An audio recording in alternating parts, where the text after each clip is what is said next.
The universe is a graveyard of things we cannot see. Most predators in the cosmos want you to see them, they want the terror to be part of the meal.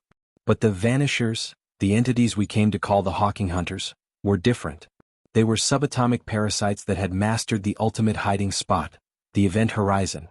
They didn't fly ships. They didn't wear armor. Each individual hunter lived inside a microscopic, artificially stabilized black hole. These microsingularities were no larger than a grain of sand, yet they possessed the mass of a tectonic plate. They moved through the quantum foam, invisible to radar, invisible to the naked eye, detectable only by the faint rhythmic hiss of Hawking radiation they left behind as they fed. When they attacked the Jovian shipyards, we didn't see an invasion. We saw our cruisers simply falling apart, their hulls being unmade at a molecular level as thousands of tiny invisible maws chewed through the steel. To the hunters, humanity was just a collection of slow-moving atoms waiting to be compressed into a snack. They believed that because they lived inside the most absolute shields in physics, they were the undisputed kings of the void. They thought the event horizon was a one-way door. They assumed that because light couldn't escape their homes, our weapons couldn't get in.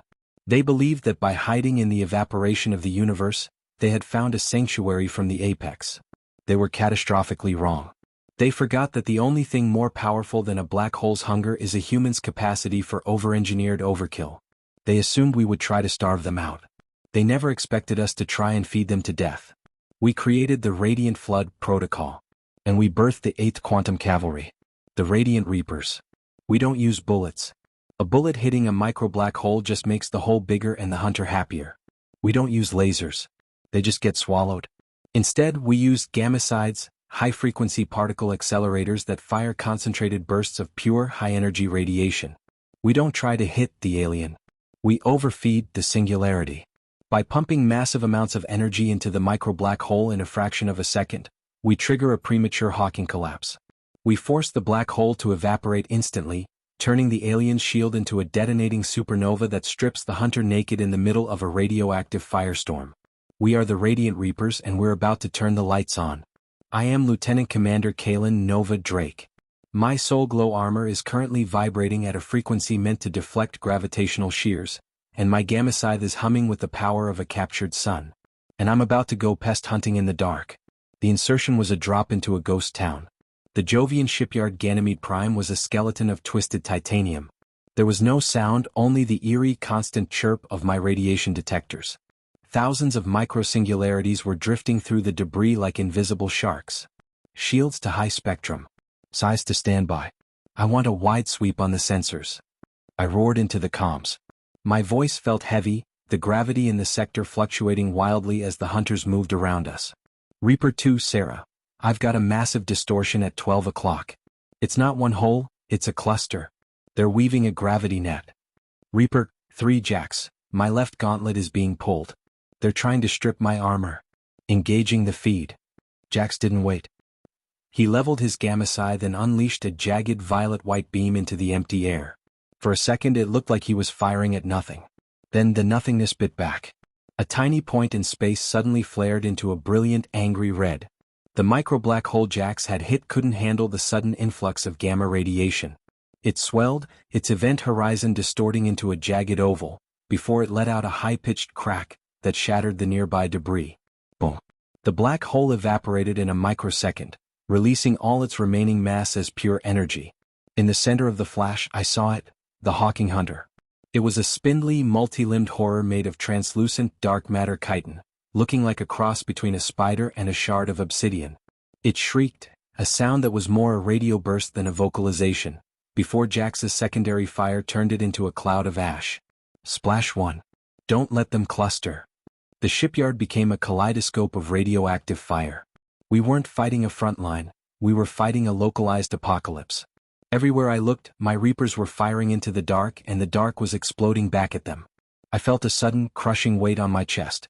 A hunter had latched onto my torso, its microsingularity trying to chew through my soul glow plating. I could see the light of the stars bending around my own ribs, a terrifying visual of the gravity trying to compress my heart. Get off me. I didn't fire my scythe. I engaged my suit's Omni-Flash, a 360-degree burst of high-frequency radiation. The micro-black hole on my chest fed greedily on the light, but it ate too much too fast. I felt the heat rise to 10,000 degrees as the singularity destabilized. I slammed my fist into the center of the distortion, the kinetic force of my gauntlet meeting the collapsing event horizon. The hunter popped. The resulting explosion threw me back 50 feet, tumbling through the weightless graveyard, but the pressure was gone. I corrected my drift with my thrusters and leveled my scythe at a trio of distortions closing in on Sarah. Zap, zap, zap. 3 more supernovas lit up the dark. The Hawking hunters were panicking now.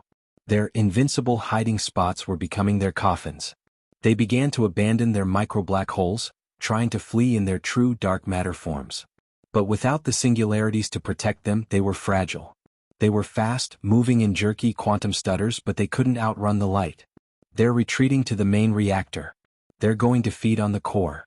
Sarah yelled, her armor scorched and glowing with residual radiation. The shipyard's primary fusion core was a massive sphere of plasma, currently being held in a magnetic bottle. If the hunters reached it, they could feed their micro-black holes until they grew into a single planetary-scale singularity that would swallow Ganymede and us with it. Not on my watch. Reapers full burn. We ignited our thrusters, leaving trails of gold light in the blackness. We reached the reactor chamber just as 100 micro-singularities hit the magnetic shield. The shield was flickering, the hunters literally eating the magnetism. The core was beginning to bulge, the blue plasma turning a violent, dark purple. Overfeed the whole swarm. Synchronized gamma burst. We stood in a circle around the reactor. We didn't target the core, we targeted the space between the core and the hunters. We opened the limiters on our gamma sides, the gold filaments on our armor glowing so bright they began to melt. 1, 2, 3. Radiate. A solid wall of violet-white radiation erupted from our sides.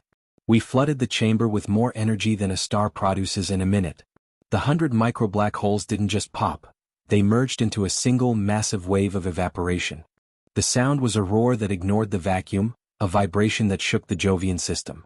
The swarm of Hawking hunters was caught in the middle of a feedback loop. Their singularity swelled, turned white, and then detonated in a synchronized chain reaction of pure, radiant fury. The shipyard's reactor room was turned into a sun for 3 seconds. When the light faded, the hunters were gone. There was no debris. There were no bodies. There was only the quiet, cooling plasma of the reactor and the scorched, white-hot frames of the radiant reapers. The invisible predators had been deleted by the very energy they thought they could master. I floated in the center of the chamber, my HUD static-filled and my suit's cooling fans screaming at a pitch that sounded like a death rattle. I pulled off my helmet, gasping in the recycled air, looking at the empty space where the vanishers had been. The shipyard was a ruin, but it was a quiet ruin. The chirp of the radiation detectors had settled into a steady, peaceful hum. Sarah. Jax. Status. I rasped, my skin tingling from the massive dose of shielded radiation. I'm here, Nova. I think I've got sunspots in my vision, but I'm whole. The swarm is null. Still standing. My scythe is fused to my arm, but the sector is clear. No more ghosts in the machine. I looked out through the shattered hull at Jupiter. The great red spot was swirling, indifferent to our struggle, but it was beautiful. We had stood in the quantum dark and fought the things that lived in the evaporation of time. We had looked at the ultimate shields of the universe and we had broken them with the power of the light. Humanity has proven the ultimate truth of the cosmic extremis. You can hide in the event horizon. You can wrap yourself in the silence of a black hole. You can tell us that you are the invisible masters of the void. But we are the species that carries the sun in our pockets. We are the radiant reapers. And if you hide in the dark, we will just make the dark too bright to survive. The swarm is popped. The core is stable. The dark is empty. The mission is over. Now get me a lead line shower and a week of sleep. I'm done with the high-frequency life.